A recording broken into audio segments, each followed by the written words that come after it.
नरेश जनक, अब धर्म की लाज आपके हाथों में है। आप जो भी निर्णय लेंगे हम सभी को बाध्य है। बोलो राम, क्या तुम्हें महाराज जनक का निर्णय स्वीकार होगा? आचार्य, आप केवल हमारे गुरु ही नहीं, पिता तुल्य है हमारे। आप धर्मात्मा हैं। आप जो भी निर्णय लेंगे वो मुझे सहर्ष स्वीकार होगा। भरत, तुम्हें तो कोई आपत्ति नहीं है? नहीं गुरुदेव। महाराज जनक धर्मात्मा ही नहीं, हमारे धर्म पिता भी हैं। किंतु एक विनती है इनसे कि निर्णय लेते समय धर्म के साथ मेरे प्रेम का भी मान रखिएगा। बताइए राजा जनक, क्या निर्णय है आपका?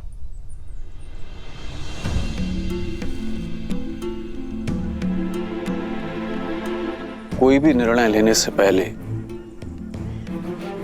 मैं अपने सौभाग्य को धन्यवाद देता हूं कि मुझे इस धर्म सभा में उपस्थित होने का अवसर मिला। एक और राम है जो धर्म और मर्यादा की प्रतीक है, तो दूसरी ओर भारत जो प्रेम और समर्पण की पराकाष्ठा है।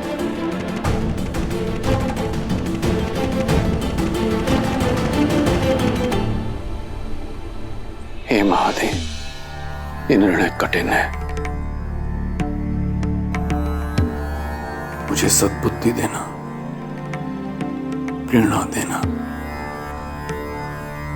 ताकि मैं उचित निर्णय ले सकूं। हर हर महादेव।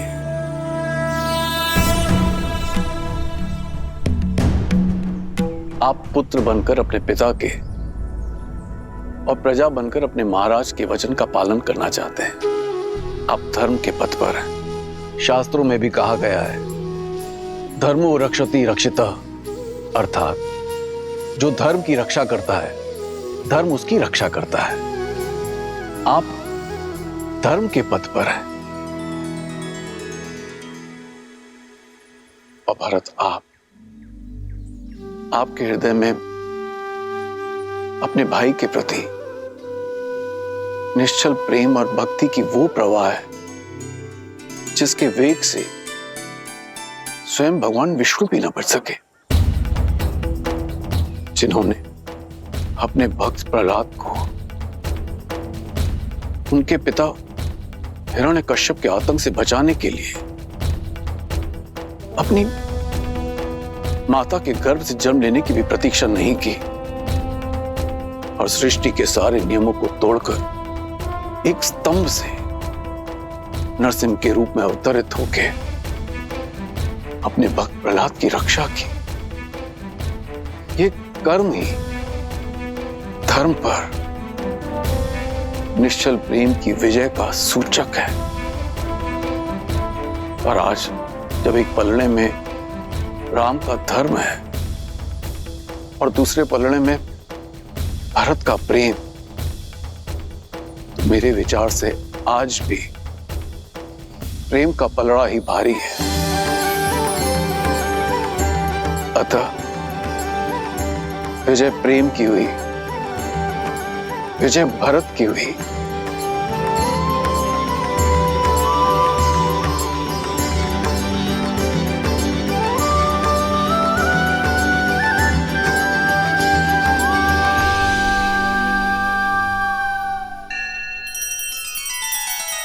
श्री रामचंद्र कृपालु भजु मन हरण भव भय दारुणम नव कंज लोचन कंज मुख कर कंज पद कंजारुणम। सिया राम, सिया राम, सिया राम, सिया राम। आदर्श और मर्यादा की है ये कथा महापावनम।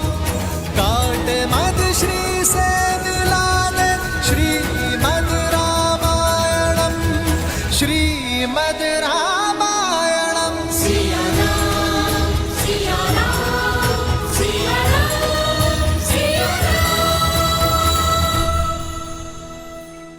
इसका अर्थ है कि मैं अपने भैया को अयोध्या ले जा सकता हूं, अपनी इच्छा पूर्ण कर सकता हूं। किंतु प्रेम के भी अपने कुछ नियम होते हैं कुमार। प्रेम में पहले उनके विषय में सोचा जाता है जिनसे हम प्रेम करते हैं। प्रेम में स्वार्थ नहीं, समर्पण का सहारा लिया जाता है, ना कि अपनी इच्छा पूर्ति का। इसीलिए मेरा परामर्श आपसे यह है कि आप निस्वार्थ भाव से, निश्चल प्रेम से स्वयं श्री राम से पूछें कि उनका निर्णय क्या है, उनकी प्रसन्नता किसमें है। फिर वो जो भी निर्णय लें उसे आप प्रेम पुष्प की तरह हृदय से स्वीकार करें। यही मेरा परामर्श है और यही मेरा निर्णय भी। महाराजा जनक, आपका कोटि कोटि धन्यवाद। निश्चल और निस्वार्थ के प्रेम की परिभाषा आज समझ आई मुझे, और इसके लिए भरत आपका सदैव आभारी रहेगा।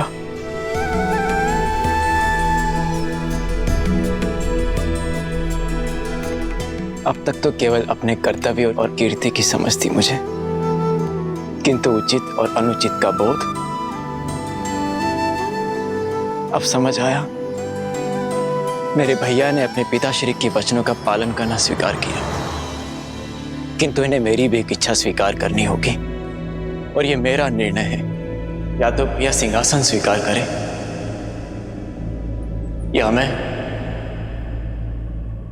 मृत्यु का आलिंगन करूंगा।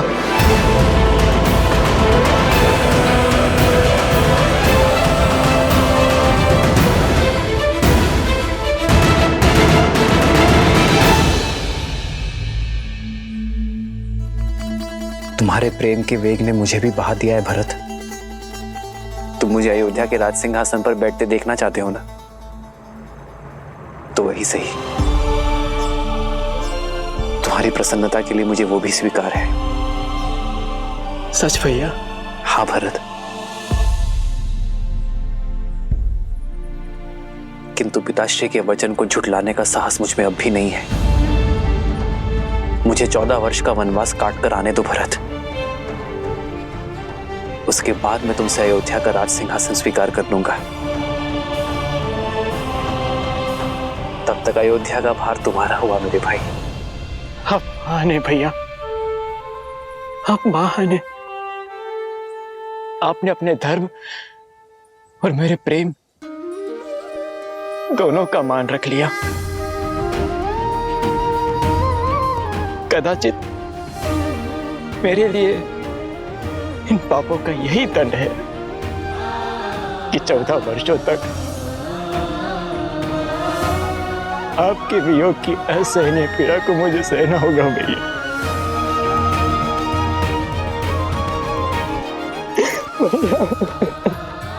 भरत,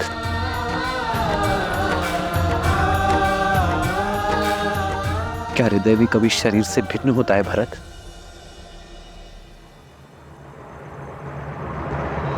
भैया, आप जो कह रहे हैं वो सब स्वीकार है मुझे, परंतु यदि मैं आपसे कुछ मांगूं तो क्या आप दोगे?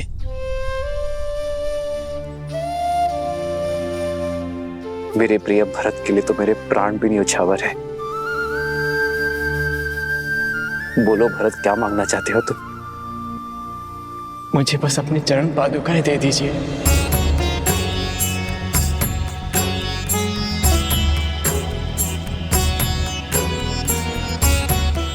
अयोध्या का राज्यभार बहुत बड़ा है भैया, और जिस सिंहासन पर मेरे भैया राम का अधिकार हो, उस सिंहासन पर बैठने का मैं दुस्साहस नहीं कर सकता। अयोध्या और अयोध्या का राज सिंहासन आपकी प्रतीक्षा करेंगे। प्रतीक्षा के इन क्षणों में आपकी चरण पादुका को राज सिंहासन पर रख अपना कर्तव्य निभाऊंगा।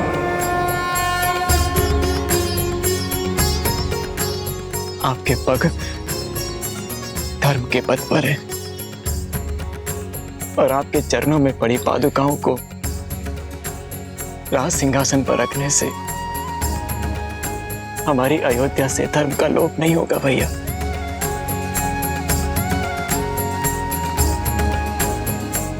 भरत, तुम्हारा ये भातृ प्रेम अमर रहेगा। तुम्हारा नाम केवल लेने से सबके पाप दूर हो जाएंगे। उनके मन से द्वेष, ईर्ष्या और लोभ की भावना हमेशा हमेशा के लिए समाप्त हो जाएगी।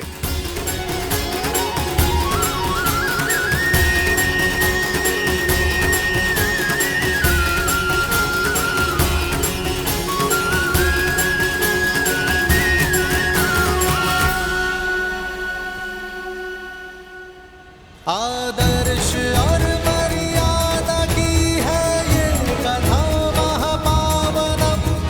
काटे मद श्री से मिला ले श्रीमद् रामायणम, श्रीमद् रामायणम, श्रीमद् रामायणम। इन पर अपने पैर रख के इसे पवित्र कर दीजिए भैया। श्री राम, श्री राम, श्री राम, श्री राम, श्री राम, श्री राम, श्री राम।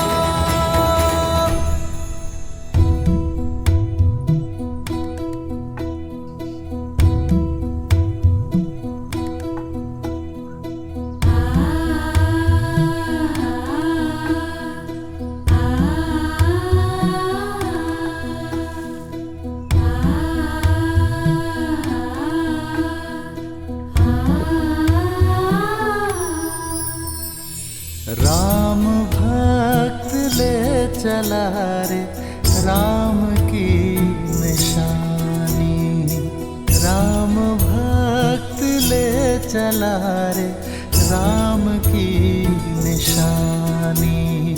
शीश पर खड़ाऊ अखियों में पानी। राम भक्त ले चला रे राम की निशानी।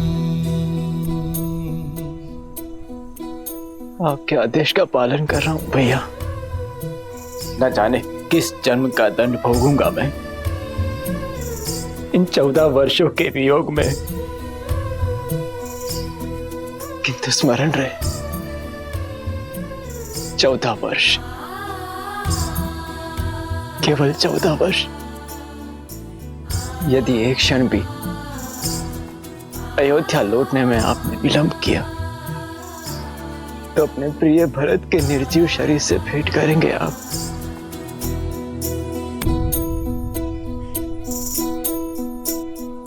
शीश खड़ाऊ ले चला ऐसे राम सिया जी संग हो जैसे। शीश खड़ाऊ ले चला ऐसे राम सिया जी संग हो जैसे। अब इनकी छाँव में रहेगी राजधानी। राम भक्त ले चला रे राम की निशानी। राम भक्त ले चला रे राम की निशानी।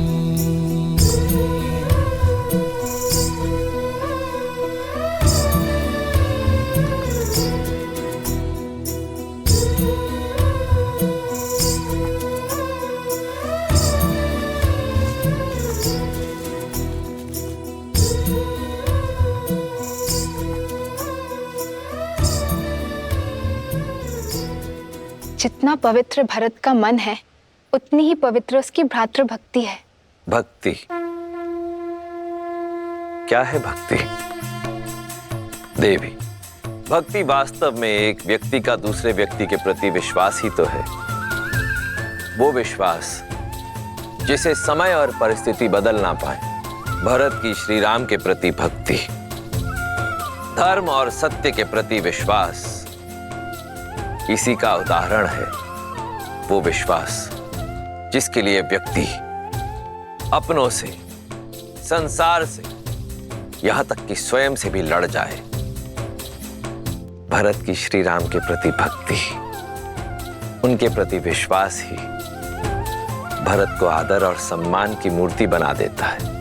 सत्य कहा आपने। ऐसे प्रेम का भला कोई शत्रु कैसे हो सकता है? भरत से बड़ा भक्त इस संसार में कोई अन्य हो ही नहीं सकता। सत्य कहा आपने देवी। वास्तव में इस संसार में भरत से बड़ा और कोई भक्त नहीं, सिवाय एक के। अर्थात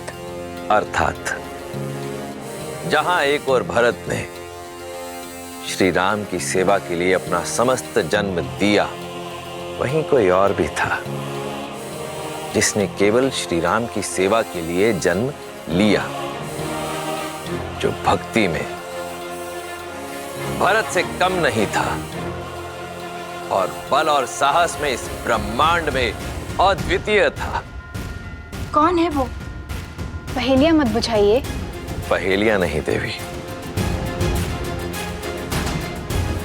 यह सत्य है। भरत से बड़ा राम भक्त यदि कोई है तो वो केवल शिव है। और यही कारण है कि मेरे एकमात्र अंशावतार ने राम काल में ही धरती पर जन्म लिया, ताकि वो श्री राम और रावण की इस महान गाथा का अभिन्न अंग बन सके। अंशावतार? हाँ देवी, मेरा अंशावतार, जिसे ये संसार कभी प्रेम से, कभी भय से, तो कभी भक्ति से, भिन्न भिन्न नामों से पुकारेगा। अंजनाद्री में जन्मे माता अंजनी के पुत्र अंजनेय, पवन सुत हनुमान, पवन सुत हनुमान।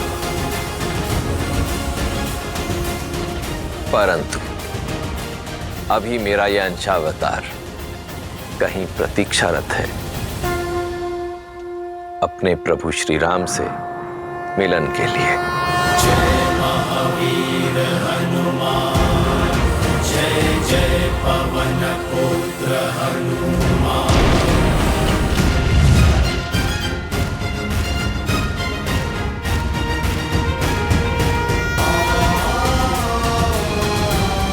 राम राम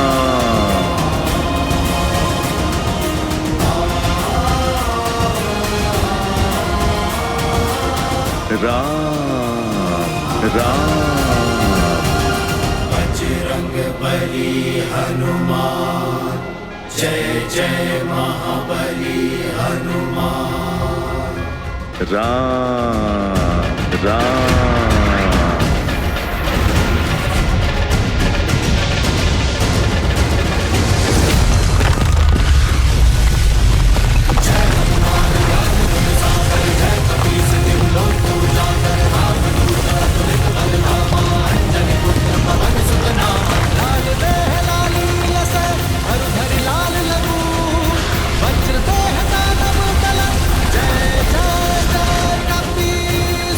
लगता है कोई भूचाल आया है। ये महाराज सुग्रीव के सेनापति हनुमान किसी भूचाल से कम है क्या? राम राम।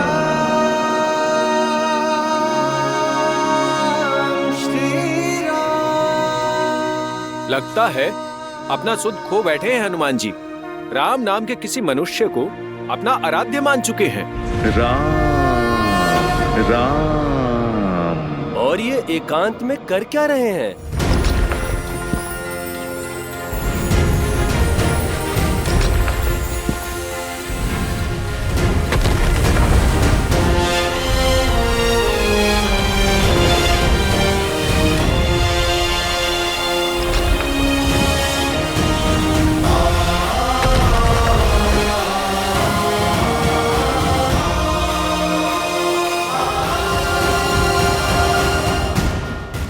जाने राम नाम का जाप क्या क्या करवाएगा इनसे।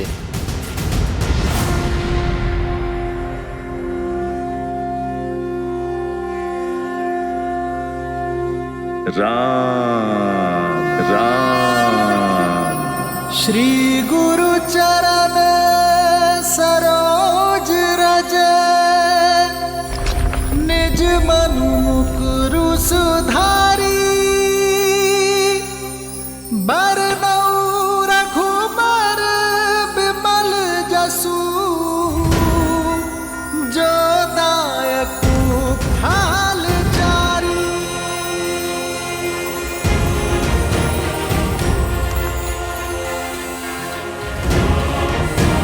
जय महावीर हनुमान, जय जय पवन पुत्र हनुमान, बजरंग बली हनुमान, जय जय महाबली हनुमान। राम राम। जय हनुमान ज्ञान गुण सागर, जय कपीस तिहु लोक उजागर, रामदूत अतुलित बल धामा, अंजनी पुत्र पवन सुत नामा। राम।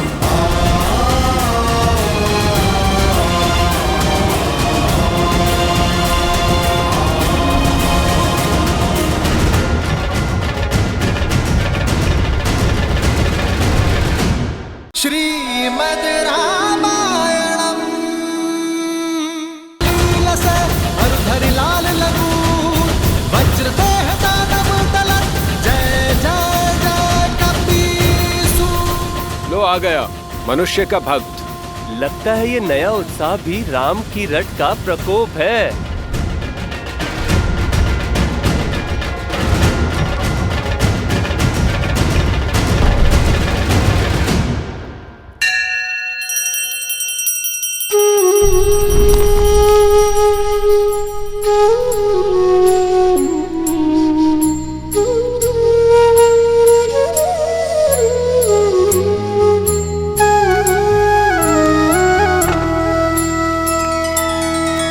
श्री रामचंद्र कृपालु भजु मन हरण भव भय दारुणम, नव कंज लोचन कंज मुख कर कंज पद कंजारुणम, कंदर्प अगणित अमित छवि नव नील नीरज सुंदरम, पट पीत मानहु तड़ित रुचि सुचि नौमि जनक सुतावरम। श्री राम श्री राम श्री राम श्री राम श्री राम श्री राम श्री राम श्री राम श्री राम श्री राम श्री राम श्री राम श्री राम श्री राम श्री राम श्री राम।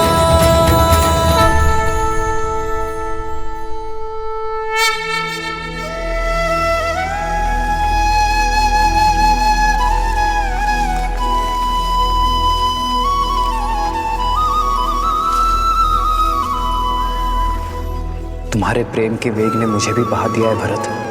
तुम मुझे अयोध्या के राज सिंहासन पर बैठते देखना चाहते हो ना, तो वही सही।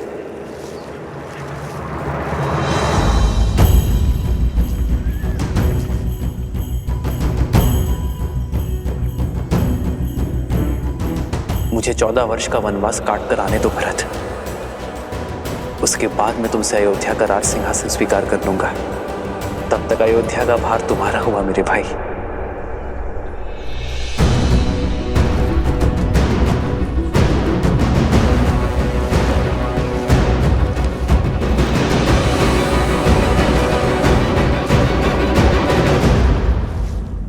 क्या हुआ भैया, आप रुक क्यों गए? देखिए अयोध्या की सीमा आ गई। इसीलिए तो रुक गया शत्रुघ्न। तुम इसी क्षण अयोध्या जाकर राज सिंहासन यहां लेकर आओ। कुमार भरत, ये क्या कर रहे हैं? सिंहासन यहाँ लाकर क्या करेंगे? कोई शंका नहीं भैया, आदेश का पालन होगा। प्रस्थान कर। जी भैया।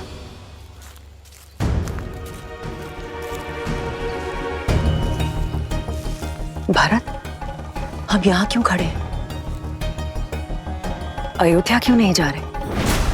अपनी माता के पापों का प्रायश्चित करने का प्रयास कर रहा हूं मैं।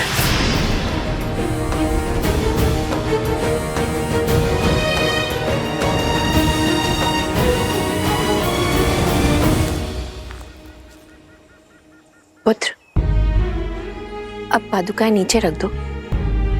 कब से ऐसे ही हो? कुछ क्षण सांस ले लो और मुझे बताओ, उलझन क्या है? नहीं माता, ये पादुकाएं मैं नीचे नहीं रख सकता। मेरे राम भैया की ये पादुकाएं भरत के जीवित रहते तो भूमि पर नहीं रखी जाएगी। इन्हें इनके उचित स्थान पर रखना होगा। उसके पश्चात मैं आपसे जी भर के वार्तालाप कर सकता हूं, किंतु इस क्षण नहीं।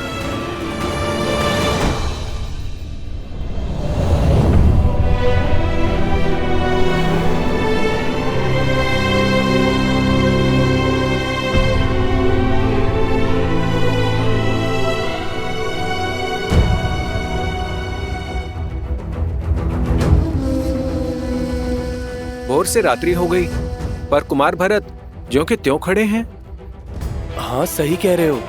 ना तो श्री राम जी की पादुका नीचे रख रहे हैं और ना ही अयोध्या में प्रवेश कर रहे हैं। ना जाने क्या करने वाले हैं कुमार भरत।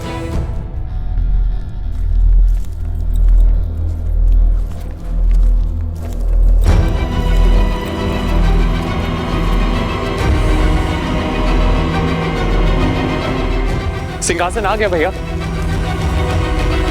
इस राज सिंहासन को यहां रख दो शत्रुघ्न। मेरे राम भैया ने यहीं से माटी उठाई थी।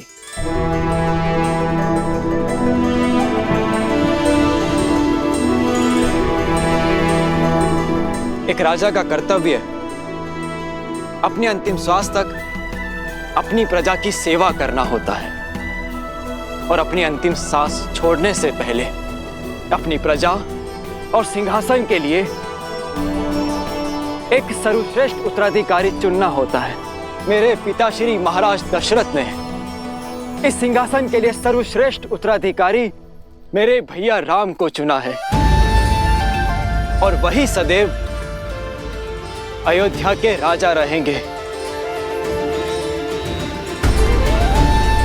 जब तक रघुनंदन श्री राम अयोध्या लौटकर नहीं आते तब तक उनकी ये पवित्र पादुकाएं इस राज सिंहासन की शोभा बढ़ाती रहेंगी।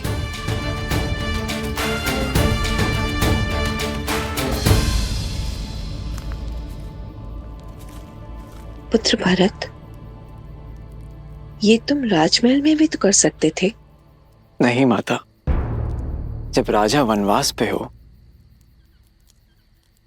तो सिंहासन राज आवास में क्यों? भैया की अनुपस्थिति में हमारी प्रजा मुझे राजा समझने की भूल कर सकती है। और माता, मैं भी तो एक साधारण मनुष्य ही हूं। अयोध्या में रहते हुए, वहां का राजकाज करते हुए, यदि एक क्षण के लिए भी मेरे मन में राजा होने का विचार आया तो मुझे तो नरक में भी स्थान नहीं मिलेगा माता। और इसीलिए मैंने निर्णय लिया है कि जब तक मेरे राम भैया लौट कर नहीं आते तब तक मैं भी अयोध्या में पग नहीं धरूंगा।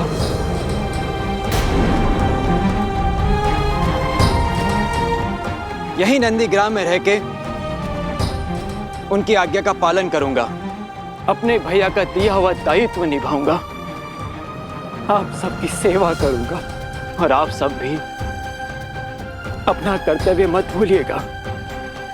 मत भूलिएगा कि अयोध्या पर केवल हमारे श्री राम का अधिकार है और मैं अयोध्या अपने महाराज के साथ ही लौटूंगा 14 वर्षों के बाद।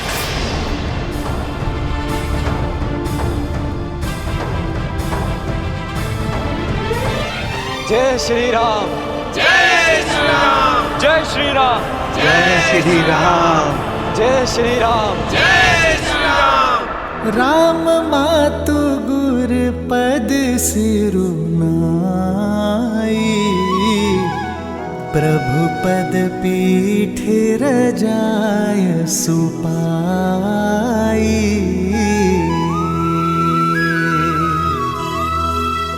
नंदी गाँव करी परन कुटीरा,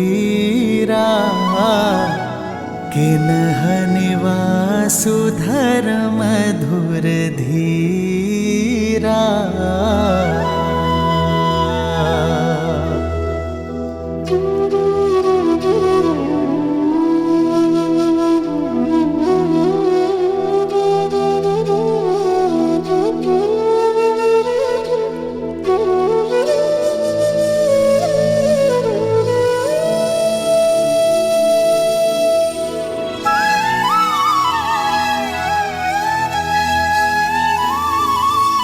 मैं यहाँ अयोध्या के बाहर नंदी ग्राम में रह के राजकाज संभालूंगा और शत्रुघ्न तुम अयोध्या के अंदर रहकर हमारी प्रजा की सुरक्षा का दायित्व निभाना, क्योंकि मेरा भाई मुझसे भी अधिक शूरवीर है। जो आज्ञा भैया। तुम्हें जन्म देकर मेरे पापों के प्रायश्चित हो गए भरत। ये कहकर अपने आप को लज्जित होने से नहीं बचा पाए, किंतु अपने कर्मों से तुमने मेरे कोख की लाज रख ली भरत। मुझे गर्व है भरत कि तुम मेरे पुत्र हो। मुझे गर्व है कि मैं तुम्हारी माता हूं भरत। गर्व तो आपको होना ही चाहिए महारानी, क्योंकि श्री राम आपको अपनी माता मानते हैं। क्षमा कर दिया उन्होंने आपको, परंतु कभी विचार कीजिएगा महारानी कि जो अपने स्वार्थ के लिए अपनों के साथ छल करता है, उसे नर्क भी यहीं भोगना पड़ता है। आपने अपने पुत्र के सिंहासन के लिए मेरे श्री राम को वन भेजा, परंतु अब आपके पास क्या है? ना वो पुत्र जिसे आपने जन्म दिया, और ना वो पुत्र जिसे आपने वनवास भेज दिया, और ना वो पति जिसके प्रेम के साथ आपने छल किया। मेरे राम भैया के पास माता सीता है, लक्ष्मण है। मेरे पास मेरे राम भैया का प्रेम और उनका आशीर्वाद है, किंतु आपके पास कुछ नहीं, खाली हाथ। वास्तविक वनवास तो आप भोगेंगी महारानी, 14 वर्षों तक महल की बंद दीवारों के बीच।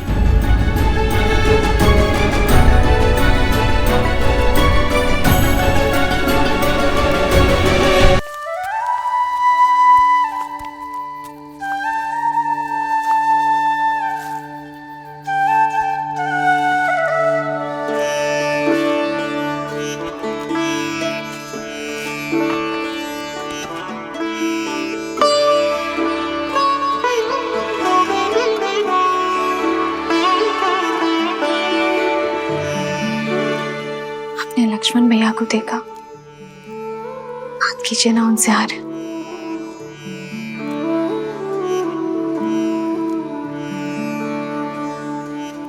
पहले परिवार से वियोग का दुख था, अब उनसे मिलने से कदाचित परिवार की स्मृतियां सता रही हो।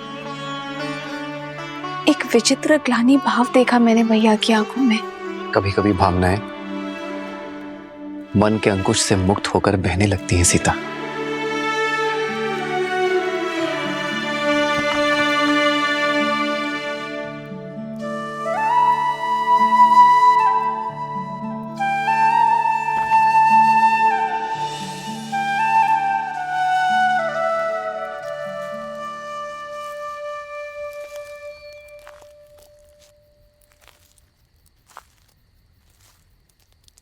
बैठो लक्ष्मण, बैठो।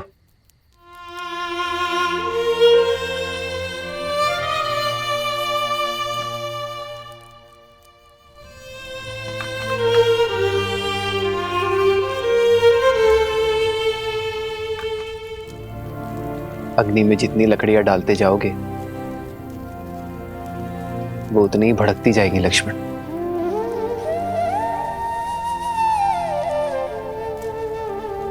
मन की अग्नि का भी यही नियम है। विचार के ईंधन डालते जाओगे तो वो धीमी कैसे पड़ेगी? मैंने पाप किया है भैया, स्वयं को बहुत छोटा अनुभव कर रहा हूं मैं। आपने बार बार समझाने का प्रयास किया मुझे, किंतु मेरी पत्नी मारी गई। लक्ष्मण, अपने प्रिय भरत भैया को नहीं, उस पवित्र आत्मा को नहीं पहचान पाए, उस पर नहीं किया मैंने भैया। स्वयं को अत्यंत मलिन कर लिया है मैंने भैया। मैं स्वयं को क्षमा नहीं कर पा रहा हूं।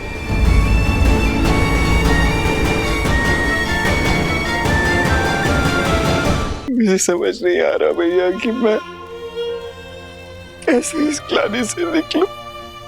स्वयं पर इतनी कठोरता क्यों लक्ष्मण?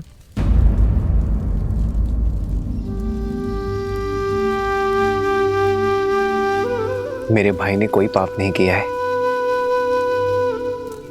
तुमने भरत को हानि नहीं पहुंचाई है लक्ष्मण, बस मेरी रक्षा की है। और जिसके मन में रक्षा का भाव होता है वो मलिन हो ही नहीं सकता। ऐसी स्थिति, ऐसी परिस्थितियां ही तो हमें मनुष्य होने का आभास देती है लक्ष्मण। हमें बताती है कि हम सदैव उचित नहीं हो सकते। सीख देती है कि सोच समझकर, परिणाम विचार करके, शांत मन से निर्णय लेना यही जीवन है। भैया, भैया आप बस मुझे क्षमा कर दीजिए, बस एक बार मुझे क्षमा कर दीजिए।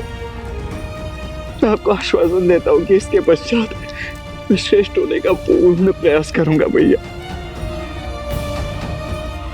आपकी भांति बनने का पूरा प्रयास करूंगा भैया। आप बस इसी प्रकार मेरा मार्गदर्शन करते रहिए। आदेश दीजिए मुझे भैया, मैं आपके किसी आदेश का उल्लंघन नहीं करूंगा, कभी नहीं करूंगा भैया। लक्ष्मण, शांत हो जाओ। क्षमा मांगने की कोई आवश्यकता नहीं है तुम्हें लक्ष्मण। चित्रकूट रुकने का हमारा प्रयोजन सिद्ध हुआ लक्ष्मण। अब नहीं तुम्हारे मन में कोई मलिनता है और ना भरत के मन में कोई ग्लानि। अब हम निश्चिंत होकर अपना कर्तव्य पालन कर सकते हैं। हमें दंडकारण्य चलना चाहिए लक्ष्मण। तुम्हें स्मरण है ना, वहां ऋषियों ने हमसे सहायता मांगी है। जी भैया। बस हम शीघ्र ही दंडकारण्य की ओर प्रस्थान करेंगे।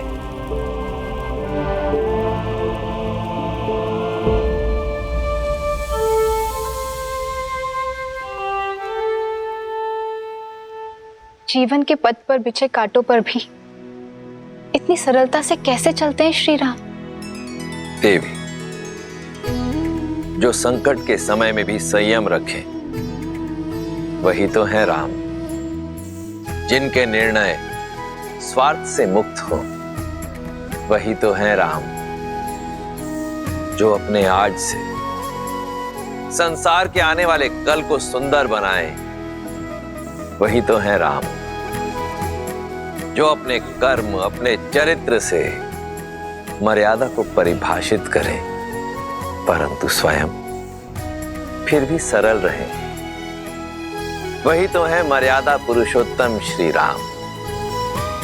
जब मेघ अपने भीतर भरे जल का स्वार्थ छोड़ उसे भूमि पर बरसाने के लिए सज्ज हो जाए तभी तो प्रकृति खिलती है।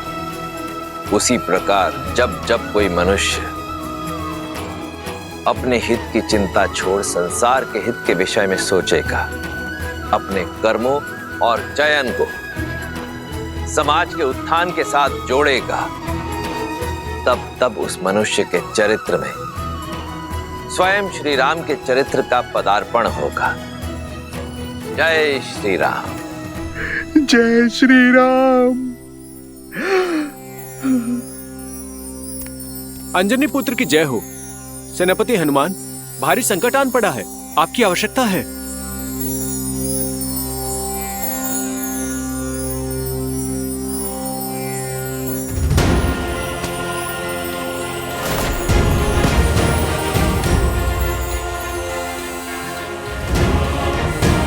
जय महावीर हनुमान।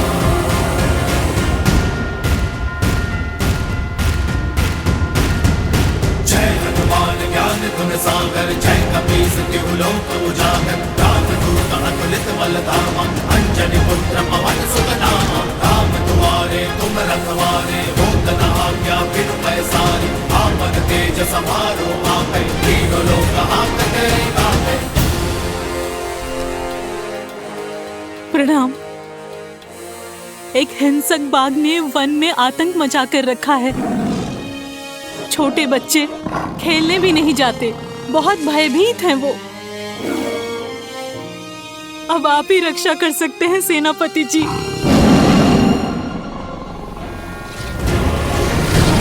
जय महावीर हनुमान, जय जय पवन पुत्र हनुमान।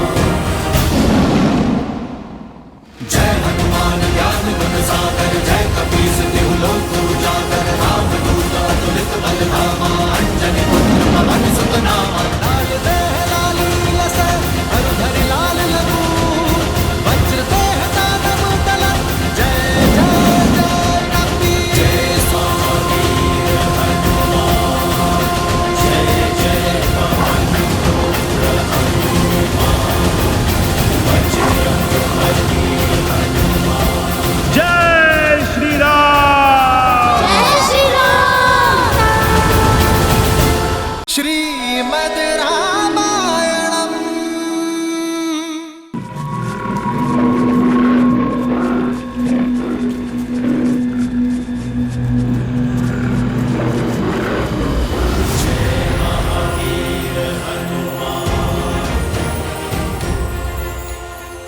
बालकों, किससे डर के भाग रहे थे? अच्छा हुआ हनुमान काका आप आ गए, हम तो बहुत डर गए थे। जब तक भय से भागोगे, भय तुम्हें भगाता रहेगा। पर हनुमान काका, वो बाघ बहुत भयंकर है। वो वानर भक्षी हो गया है, हमारे खेलने के स्थान पे आ जाता है और हमें खाने का प्रयास करता है। कुमार अंगद, किष्किंधा के भविष्य हो तुम। मित्रों की रक्षा करने के स्थान पर यदि स्वयं डरकर भागोगे, तो फिर क्या संदेश दोगे इस संसार को?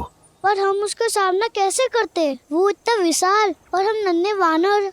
पुत्र अंगद, मधुमक्खी भी तो नन्ही होती है, पर कोई भी उससे बैर नहीं लेता, क्योंकि वास्तविक सत्य शारीरिक नहीं, मस्तिष्क में होती है। और फिर तुम्हारे पास एक और शक्ति भी है, संगठन की। तुम छोटे अवश्य हो, पर संख्या में बहुत हो, और बाघ तो अकेला है। यदि तुम मिलकर सामना करोगे, तो बाघ तो क्या, बड़े बड़े राक्षस भी चित हो जाएंगे तुम्हारे सामने। पर कैसे? जब बल कम हो, तो बुद्धि और एकता काम आती है। चलो योजना बनाते हैं। श्री हनुमान जी की जय। श्री हनुमान जी की जय। श्री हनुमान जी की जय। एक एक वानर एक एक वृक्ष पे होगा, अच्छे से दृष्टि रखेगा कि बाघ किस मार्ग से जा रहा है। जिस वानर के पास से वो निकले, वो वानर अपनी चित्कार से संकेत करेगा। सचेत करने के लिए केवल सचेत नहीं करना है, बाघ के पीछे चलकर बिना किसी ध्वनि के उसका पीछा करना है। पर चित्कार रुकनी नहीं चाहिए। पहले एक देगा, फिर दूसरा, और फिर तीसरा, और फिर सब अपनी चित्कार एक दूसरे की चित्कार में मिलाएंगे। फिर जब बाघ एक रिक्त स्थान पर आ जाए, सब एक साथ चित्कार दें और फिर कूदकर उसके सामने आ जाएं। वो दहाड़ेगा।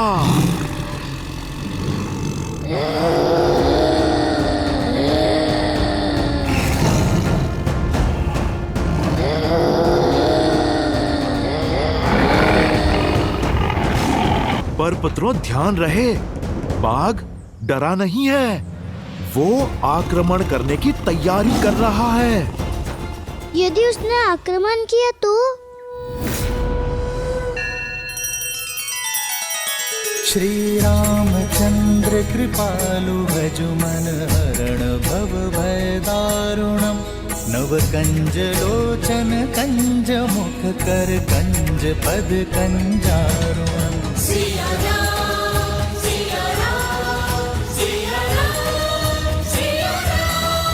आदर्श और मर्यादा की है ये कथा महापावनम। काट मद श्री से मिलाने श्रीमद् रामायणम श्रीमद् रामायणम। सिया राम सिया राम सिया राम सिया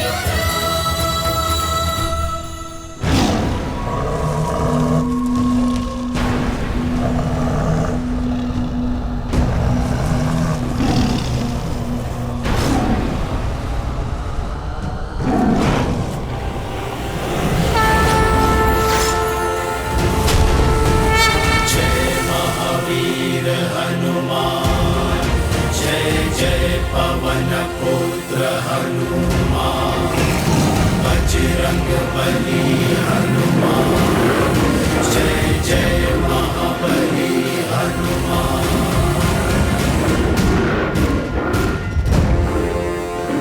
कहा था ना, तब मैं आऊंगा।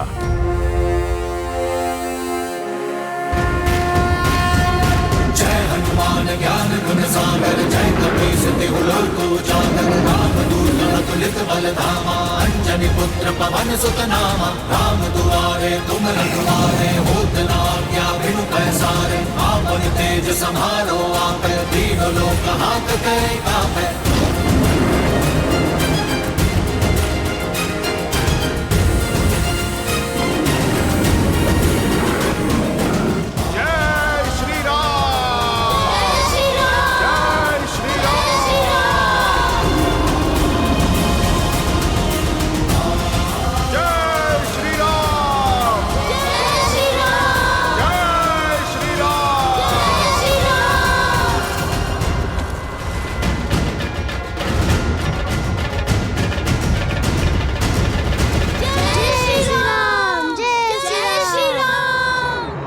अब समझे, सच्चा बल भुजाओं में नहीं, स्वयं पर किए गए विश्वास में है।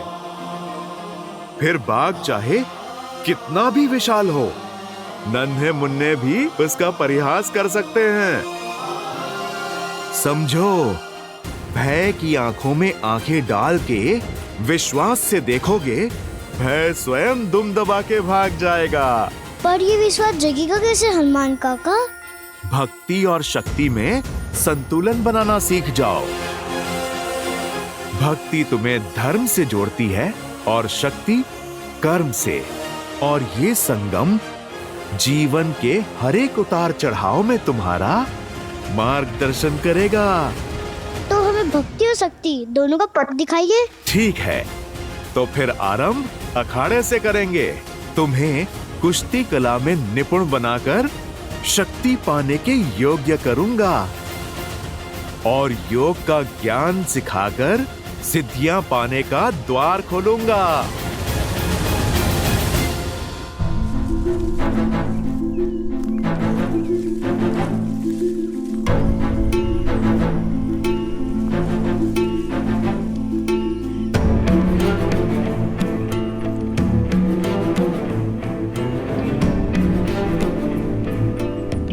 मानचित्र के अनुसार मार्ग तो यही है, परंतु यहाँ तो नदी है।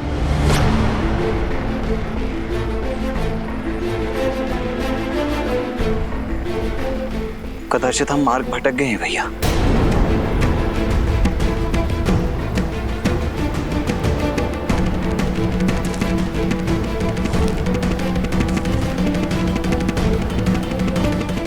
नहीं लक्ष्मण, अब तक का मार्ग ऋषि भारद्वाज द्वारा दिए गए मानचित्र के अनुसार ही चुना है, अर्थात दंडकारण्य का मार्ग सामने ही होना चाहिए।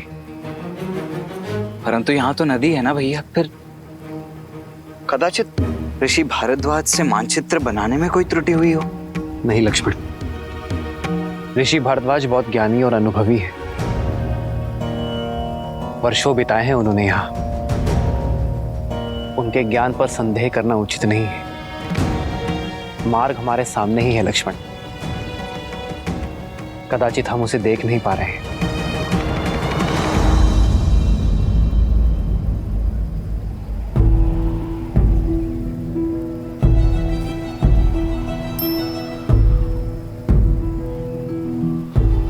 कदाचित इस वन में जैसा दिख रहा है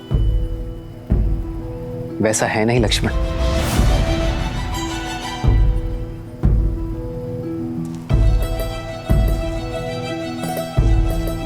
संभल कर भैया,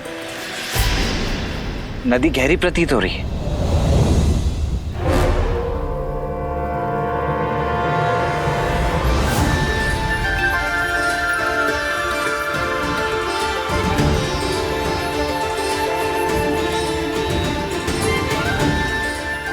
यहाँ कोई नदी नहीं है, केवल नेत्रों का भ्रम है। ऋषि भारद्वाज ने भी बताया था कि राक्षस मायावी है। कहीं ये भी किसी माया का भागी तो नहीं है?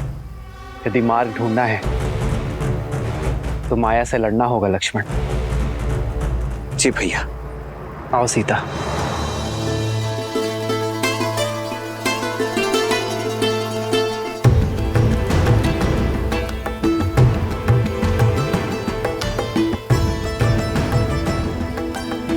आओ लक्ष्मण।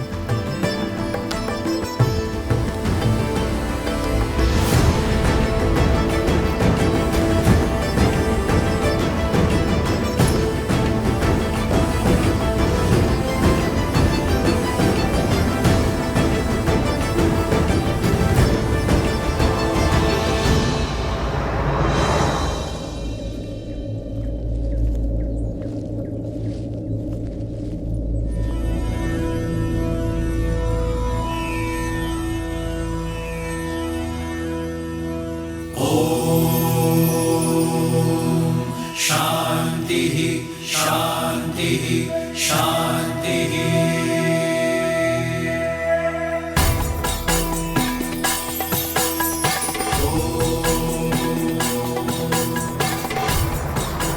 राम, तुम आ गए?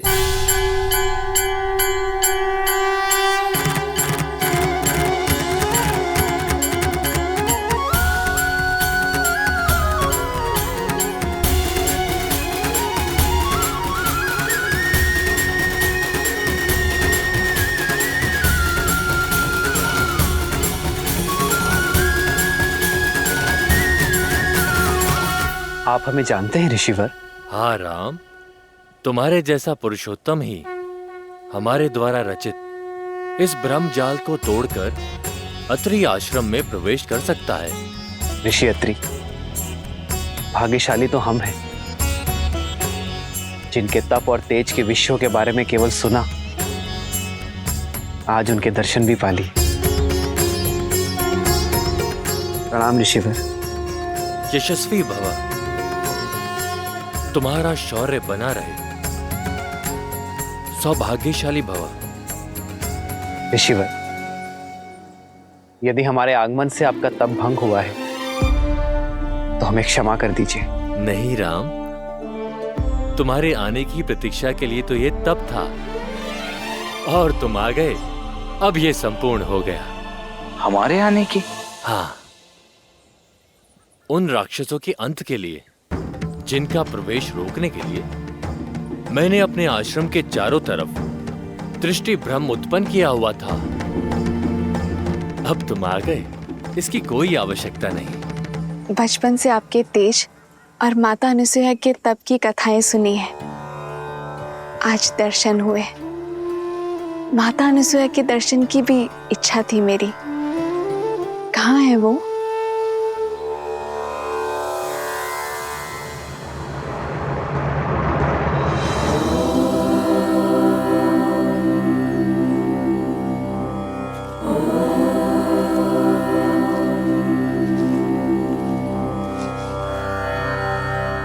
प्रणाम अनुसुईया माता।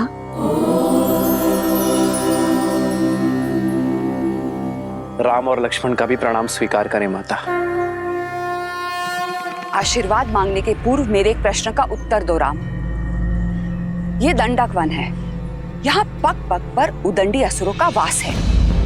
ये एक सज्जन शीलवान स्त्री के लिए कोई स्थान नहीं, और यहाँ तुम अपनी कोमल पत्नी को लेकर आने की भूल कैसे कर सकते हो? ये सुरक्षित नहीं है राम। क्षमा करे माँ, पर मैं असुरक्षित नहीं। जैसे आपके पास आपकी सुरक्षा के लिए आपके तप का ताप है, उसी प्रकार मेरे पास मेरे पति, मेरे श्री राम का कवच है, भैया लक्ष्मण की सुरक्षा है। जिस प्रकार आप इसी वन में अपने पतिव्रता के बल से अपने पति की संगिनी बनकर रह रही हैं, उसी से प्रेरणा लेकर ये सीता भी आपकी ही भांति अपने पति की यात्रा में उनका साथ देगी। ऋषि भारद्वाज के आदेश से पीड़ित ऋषियों के तारण के लिए हम दंडक वन की ओर बढ़ रहे हैं। कदाचित यही हमारे वनवास के लिए नियति का उद्देश्य है ऋषिवर। ऐसे में आपसे भेंट हमारे लिए आशीर्वाद है। हम आशा करते हैं कि आगे की परिस्थितियों, समस्याओं और उनके निवारण के लिए आप हमारे मार्गदर्शक बनेंगे। दंडकारण्य? क्या हुआ ऋषिवर? आप इतने चिंतित क्यों हो गए? दंडकारण्य कोई सामान्य वन नहीं है, सहस्त्र मायावी राक्षसों का गढ़ है राम।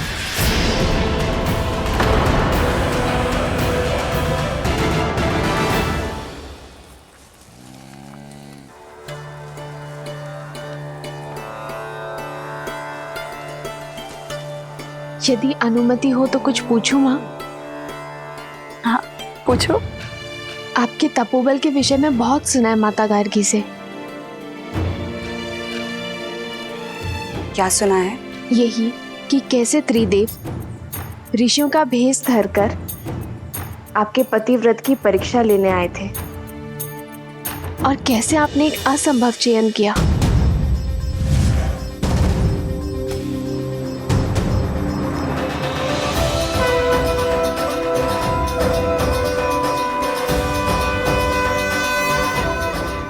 ब्राह्मणों की सेवा तो हर गृहस्थ का धर्म होता है। मैंने प्रयास किया है कि आपका हर संभव स्वागत कर सकूं। भोजन ग्रहण कीजिए देव।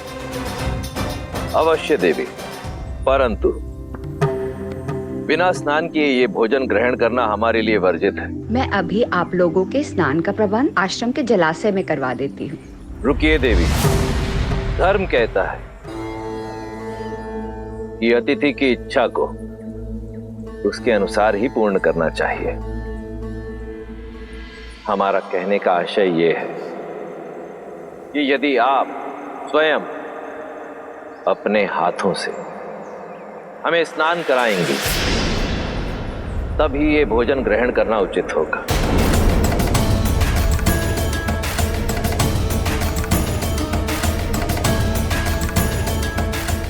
किस सोच में पड़ गई देवी? चयन आपका है। यदि आज हम ब्राह्मण ये भोजन ग्रहण करके इस आसन से उठेंगे तो ऋषि अत्रि का यश सर्वदा बना रहेगा। परंतु यदि हम भोजन ग्रहण किए बिना ही आसन से उठ गए तो अब तुम ही बताओ सीता, ये चयन उचित था या नहीं?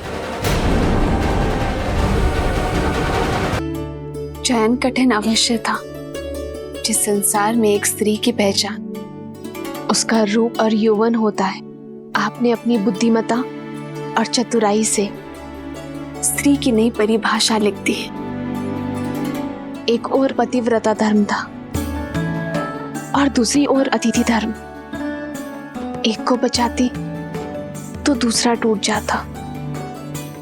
ऐसे धर्म संकट में आपने अपने तप के बल से जो किया, उससे न केवल दोनों धर्म का पालन हुआ, बल्कि एक स्त्री की महानता और एक नारी के बल को नया आयाम मिला।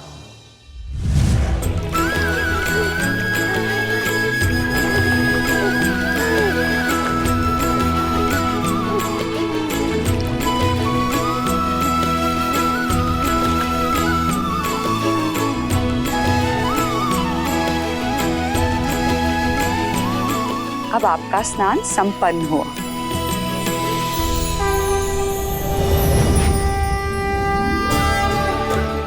प्रणाम देवी। त्रिदेवियां एक सन्यासिन के घर, मैं धन्य हुई। कैसे करूं आपका स्वागत? हमें स्वागत नहीं, आपकी सहायता चाहिए देवी। हमारे पति त्रिदेव आपकी परीक्षा लेने गए थे, पर अब तक अपने लोक नहीं लौटे। अच्छा, तो अतिथि के रूप में त्रिदेव आए थे। ये रहे।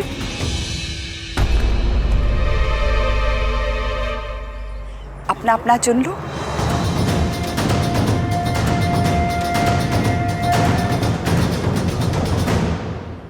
ये सब शिशु? हाँ, इन सब का आग्रह था कि मैं भोजन के पूर्व इन्हें अपने हाथों से स्नान कराऊं। मेरे पास और कोई विकल्प नहीं था, तो मैंने इन्हें शिशु में बदल के अपना धर्म पूर्ण किया। महान है आप और आपका पतिव्रता धर्म। कृपया हमारे पतियों को त्रिदेव बनाकर हमें पुनः लौटा दीजिए।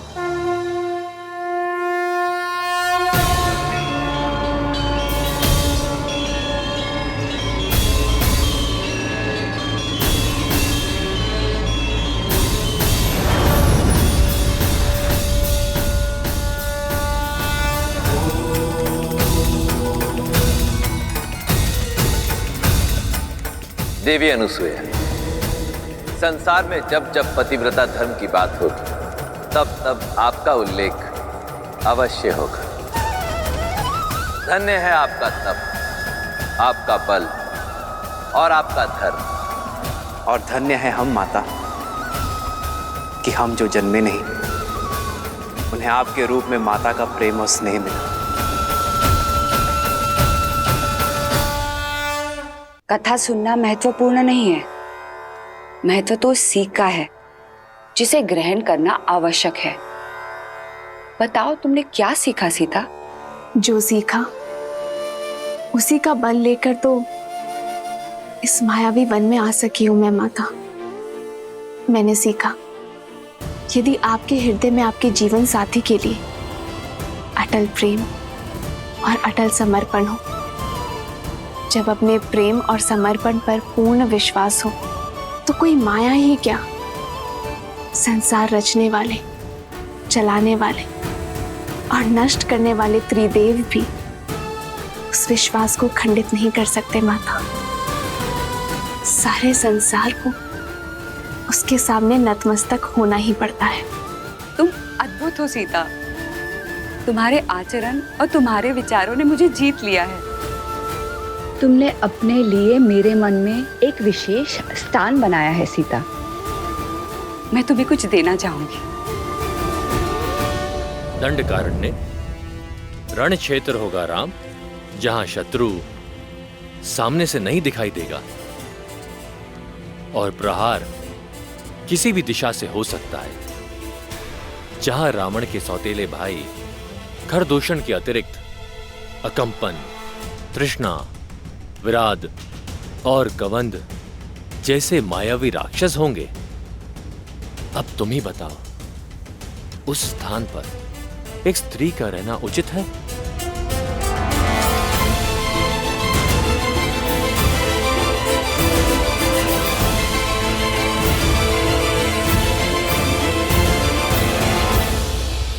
श्रीमद् रामायणम।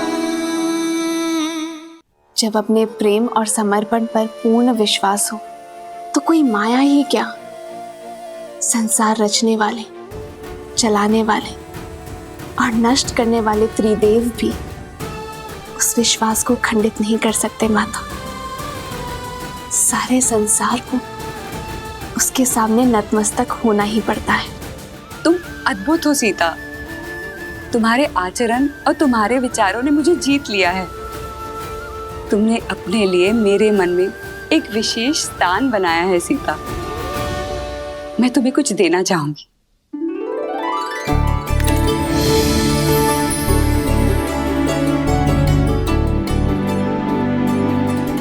ये दिव्य आभूषण लो सीता। ये मैंने स्वयं देवताओं से प्राप्त किए हैं। नहीं माता, मैं कैसे? माता बोलकर माँ की दी हुई भेंट अस्वीकार कैसे कर सकती हो? माता पिता के दी हुए आभूषण भविष्य में संकट आने पर पुत्री का सहारा बन सकते हैं। ये भविष्य में आने वाले संकट में तुम्हारी सहायता करेंगे सीता।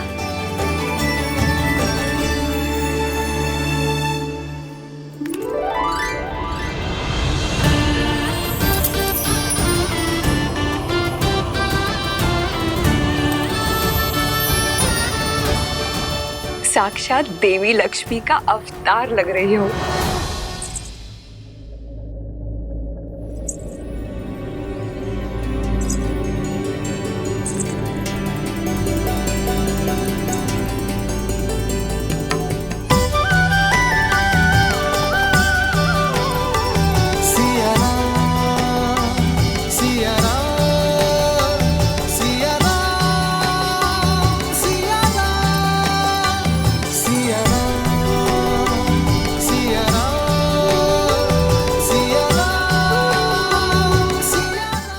का आग्रह था तो? आग्रह नहीं, प्रेम। माता के घर से कहीं कोई पुत्री खाली हाथ जा सकती है? राम, पुत्री ने माता की आग्रह मानी। राम, अब तुम मेरी आग्रह मानो। सीता को दंडकारण्य जैसे भयावह स्थान पर मत ले जाओ। ये उनके लिए सुरक्षित नहीं है। आर्य, मेरी दृष्टि में आपका भय अनुचित है। मैंने स्वयं सीता का तेज और संकल्प देखा है। जिस यात्रा पर ये दोनों जा रहे हैं वहां सीता को राम की सुरक्षा की नहीं, परंतु राम को सीता के साथ और संकल्प की आवश्यकता है। राम के शौर्य और सीता के पतिव्रता धर्म के साथ ये कोई भी संकट पार कर सकते हैं। ऋषिवर, आपके प्रेम और आतिथ्य का मैं बहुत आभारी हूं, किंतु कर्तव्य की पुकार है, जाना ही होगा। दंडकारण्य के कुछ ऋषियों को मैंने सहायता का वचन दिया था। आस बांधकर उन्हें तोड़ने का महापाप मैं नहीं कर सकता ऋषिवर। विदा दीजिए ऋषिवर, और आशीर्वाद भी। संध्या होने को है। इस बार में दंडकारण्य जाना उचित नहीं है। आज तुम सब यहीं रुक जाओ। कल भोर में नए सूर्योदय के साथ नई यात्रा प्रारंभ करना। जैसे आपकी आज्ञा ऋषिवर। श्री रामचंद्र कृपालु भजु मन हरण भव भय दारुणम। नव कंज लोचन कंज मुख कर कंज पद कंजारुणम।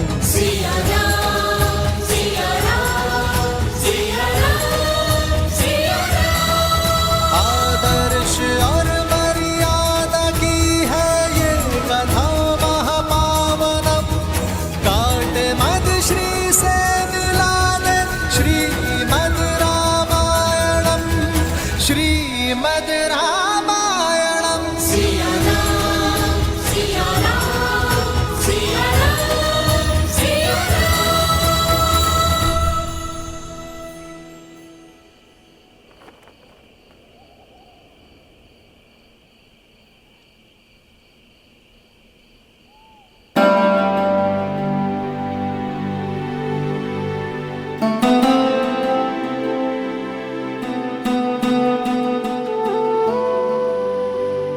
आज मेरी सीता कहीं खो गई थी। आपके सामने ही तो हूँ। मुझे तो साक्षात देवी लक्ष्मी दिखाई दे रही है। इतनी अद्भुत उपमा मत दीजिए आर्य। मैं केवल सीता हूँ, अपने वनवासी राम की साधारण पत्नी। तुम्हारी यही असाधारणता, तुम्हारा समर्पण तुम्हें असाधारण से परे बनाते हैं सीता। पवित्रता और सौंदर्य का संगम हो तुम। सच में तुम्हें पाना मेरा सौभाग्य है सीता।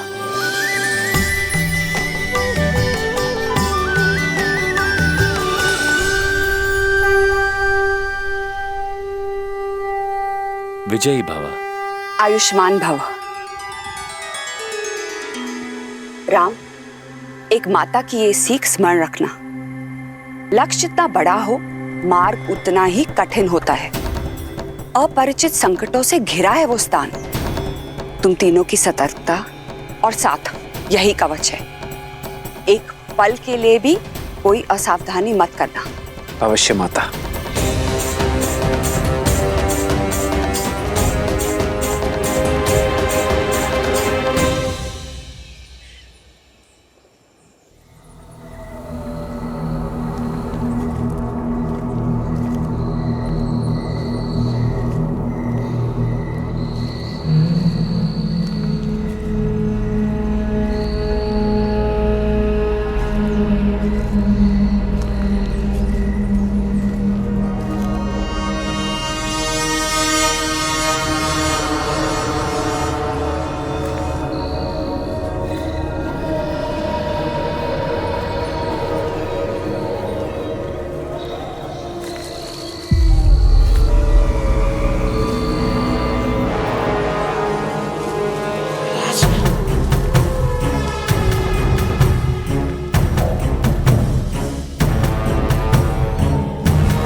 भैया, ये कैसा मायावी बवंडर है?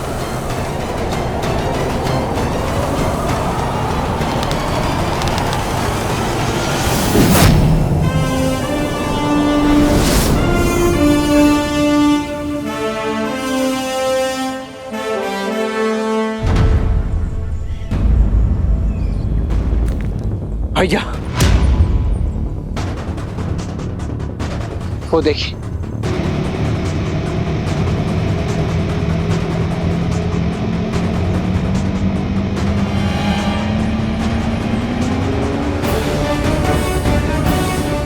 वो महापापी विराट नवयुवतियों को ही अपना लक्ष्य बनाता है।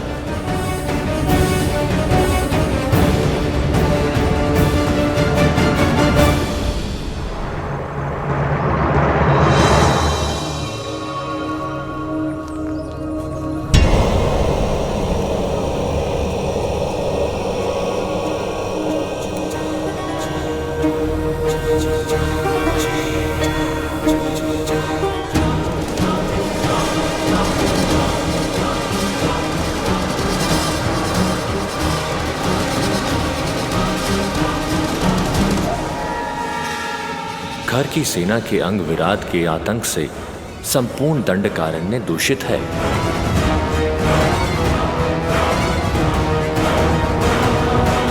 ना जाने कितने ही मनुष्यों को लील गया होगा ये महापापी। इसे अवसर नहीं, अंत की आवश्यकता है। हमें विराट का संहार करना ही होगा लक्ष्मण।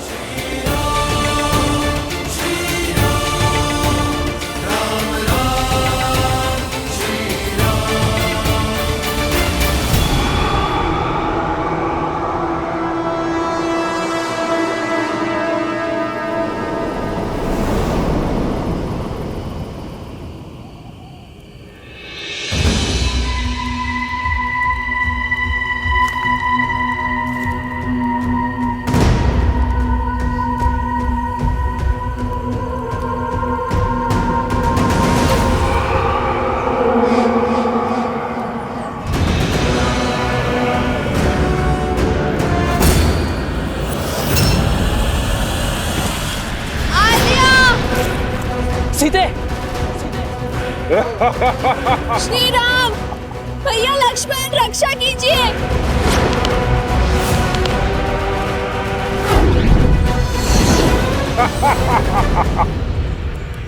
भैया, ये विराज सीते।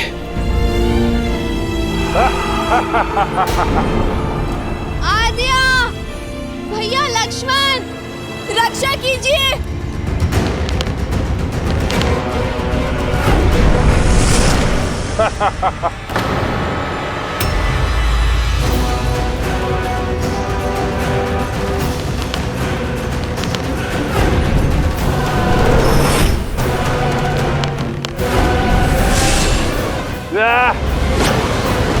सीते,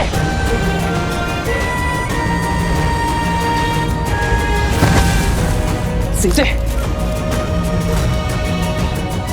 उठो सीते।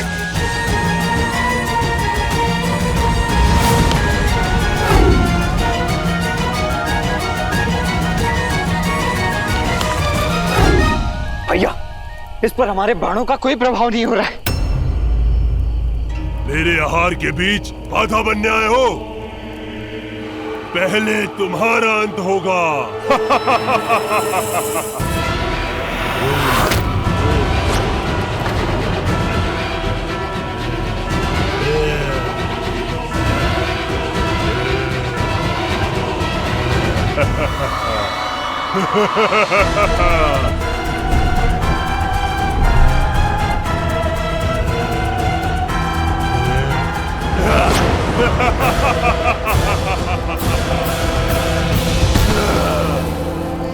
बड़ा दुखदाई और कष्ट भरा अंत होगा तुम्हारा।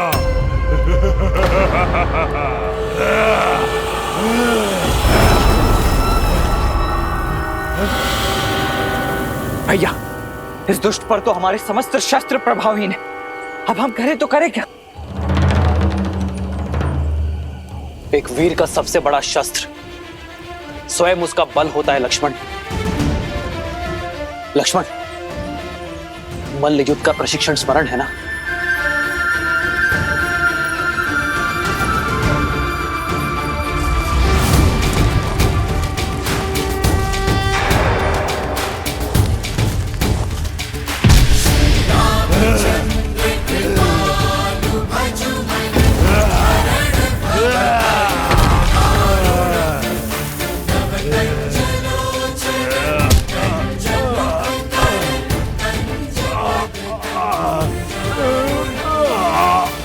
नहीं मरूंगा, मुझे श्राप मिला है।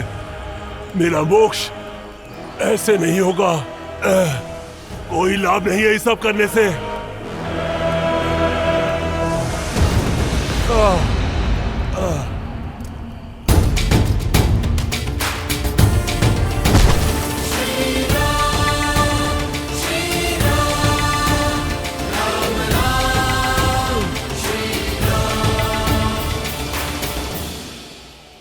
मुझे जीवित की धरती में गाड़ दीजिए राघव, तभी मैं इस नरकीय जीवन और अपने इस शाप से मुक्त हो पाऊंगा। कैसा शाप मिला है तुम्हें विराट? अपना परिचय दो। मैं टुमरू हूं, एक गंधर्व जो श्राप के चलते इस राक्षस रूप में आ गया। काम के मध में चूर होके मैंने कुबेर की पुत्र वधू रंभा पर कुदृष्टि डाली थी। कुबेर की सभा में उसके पति के पास ले जाने के स्थान पर मैंने उसका अपहरण कर उससे विवाह करने का प्रयत्न किया, जिसके दंड के रूप में कुबेर ने मुझे स्त्रियों के अपहरण करने वाला राक्षस बनने का श्राप दिया। और मोक्ष का केवल एक ही मार्ग था, श्री राम, जो मेरा उद्धार करें। आपका कोई अस्त्र शस्त्र मुझ पर नहीं चल पाएगा, इसलिए हे प्रभु, मुझे जीवित ही गाड़ कर मुझे इस श्राप से मुक्ति दें। किंतु मैं ही क्यों? क्योंकि मेरे श्राप और इस पीड़ा का अंत केवल वही कर सकता है जिसने जीवन भर स्त्रियों का सम्मान किया हो, जिसने कभी किसी पर स्त्री पर कुदृष्टि न डाली हो। मैंने मोक्ष की इच्छा से न जाने कितने ऋषि मुनि और देवों के दरवाजे खटखटाए, किंतु सभी के मन में किसी न किसी पराई स्त्री के लिए काम अवश्य जागा था प्रभु। राघव, इस संसार में केवल आप हैं जो पवित्र हैं, इसलिए हे राम मेरी सहायता कीजिए, मुझे श्राप से मुक्ति दिलाइए। तुम गुरु, तुम्हारा जीवन समस्त संसार के लिए एक सीख है। स्त्रियों के सम्मान, उनके आदर का पाठ पढ़ाने वाला अध्याय है। मुझे तुम पर दया आती है तुम गुरु, और मैं तुम्हारी पीड़ा को भी समझता हूं। इसलिए मैं तुम्हें तुम्हारी मुक्ति में सहायता अवश्य करूंगा।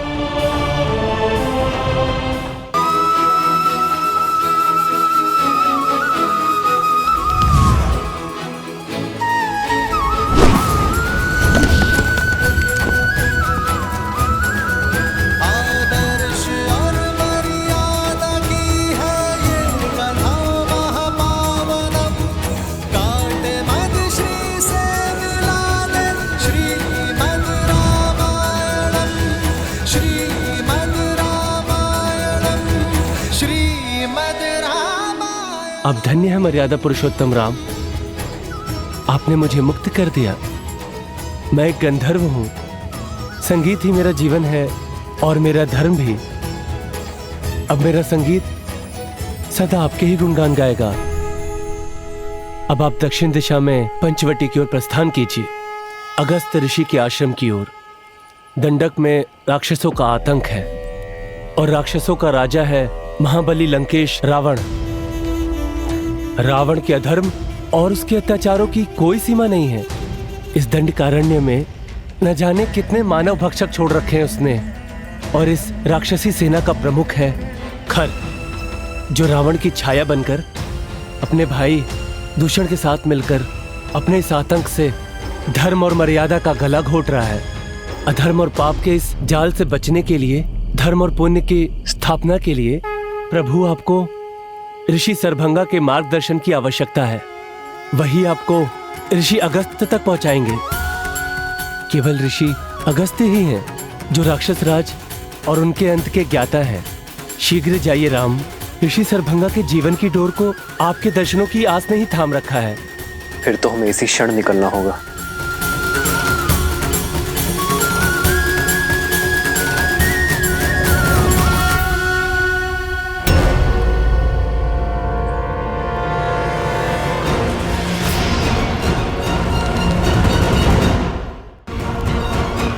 ठहरो लक्ष्मण।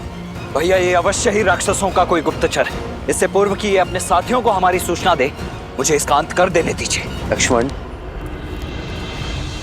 भागते हुए पर वार करना धर्म के विरुद्ध है लक्ष्मण। और फिर ये कैसे मान ली जाए कि वो गुप्तचर ही है? रघुकुल की मर्यादा और सम्मान उनके वंशजों के शौर्य में है लक्ष्मण, कुटिलता में नहीं। फिर तो हमें इसका पीछा करना चाहिए भैया। अब यही हमें खर तक ले जा सकता है। लक्ष्मण, हमारा उद्देश्य केवल खर का अंत नहीं, संपूर्ण राक्षस राज का अंत है। हमें ऋषि शरभंग के पास जाना चाहिए। उनका मार्गदर्शन हमारी प्रतीक्षा कर रहा है लक्ष्मण। जी भैया। स्वामी, श्री राम की कथा सुनने में बड़ा आनंद आता है, किंतु वनवास के कुछ ऐसे क्षण हैं जो मुझे आहत कर देते हैं। मैं समझता हूं देवी, परंतु वृक्ष की छाया के सुख का आभास तभी होता है जब व्यक्ति कड़ी धूप में अपने तन को बहुत देर तक जलाए। ये प्रसंग संसार के लिए इसलिए आवश्यक है क्योंकि ये संसार को ये शिक्षा देते हैं कि पीड़ा एक बहुत बड़े उद्देश्य की पूर्ति का साधन भी होती। बात आपकी उचित है, किंतु मोक्ष के बाद विराट ने जिन संकटों के बारे में कहा था वो क्या है? उद्देश्य जितना पावन होता है, मार्ग में कठिनाइयां भी उतनी अधिक आती हैं। और श्री राम का तो उद्देश्य ही संसार से बुराई का अंत करके भलाई का परचम लहराना, अधर्म का नाश कर धर्म की स्थापना करना और अभी तो इस यात्रा का आरंभ हुआ है देवी। यूं समझ लीजिए देवी कि श्री राम दंडकारण्य के भीतर नहीं, संकट और समस्याओं के एक माया जाल के भीतर जा रहे हैं। विराट तो केवल एक श्राप के कारण दानव बना, परंतु ऐसे कई दुष्ट जिनका स्वभाव ही है पाप कर्म करना, जिन्हें ऋषियों, मुनियों और सज्जन व्यक्तियों को पीड़ा देने में आनंद आता है, उनका अंत भी तो श्री राम को ही करना है। भगवान विष्णु के अवतार के लिए भला क्या कठिन हो सकता है? वो चाहे तो क्षण भर में रावण के अभिमान और उसके पापों का अंत कर सकते हैं। देवी, यदि रावण की शक्तियां असीमित हैं, उसका सैन्य बल अतुलित है, तो सामने भी नारायण है जिनका तेज अलौकिक है, और उस तेज के सामने इस ब्रह्मांड में कोई टिक नहीं सकता।